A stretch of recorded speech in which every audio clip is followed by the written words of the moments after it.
The NCAA Division I Men's College Basketball Tournament is an official sponsored series of games that provides exciting and fun opportunities for contest pools and game wagering, and if played correctly, some great money-making opportunities.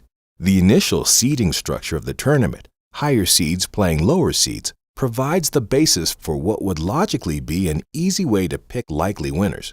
But upsets happen every round, every year. And it's the people that can predict those that typically win tournaments and game wagers.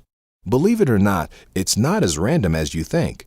Whether you are participating in tournament pools or betting on games in Las Vegas, you should always reference the Las Vegas spreads for the first games.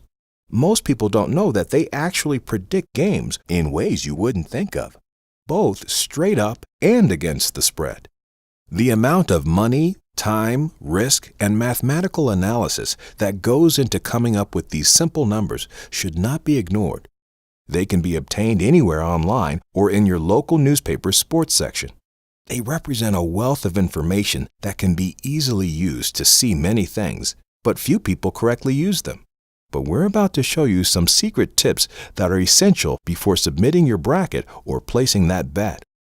One of the easiest and best ways to predict tournament winners is not actually determining who has the greatest chance of winning, but in an elimination tournament like March Madness, it's about what good teams actually have the greatest chance of losing and when.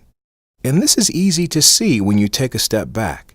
When you do this, you start to see the forest for the trees, if you will, and consistent patterns become very apparent.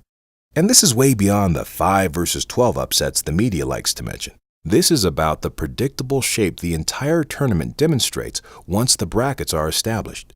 And it's about finding the sweet or soft spots that can provide a secret advantage in pool play and wagering.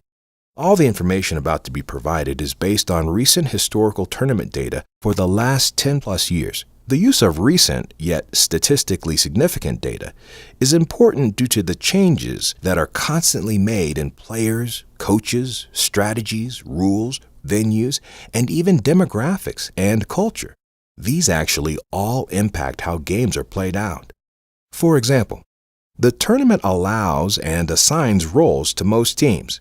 These roles may be favorites to win it all, big underdogs, undeserving teams, sleepers, great scoring teams, great defensive teams, but each tournament will take its own shape by the types of teams placed in the seeding pairings. And this creates the types of games about to be played, which again are best described by the seeding pairing and the Las Vegas spread amount. For example, let's start from the top. Who will make it to the Final Four? Recently, it is not guaranteed that all number 1 seeds make the Final Four. Sometimes no number 1 seeds make it. Oftentimes only one number 1 makes it. Sometimes they all make it. But did you know, there is a simple measure that helps predict if more number 1 seeds will make it to the Final Four that year. It's easy to see.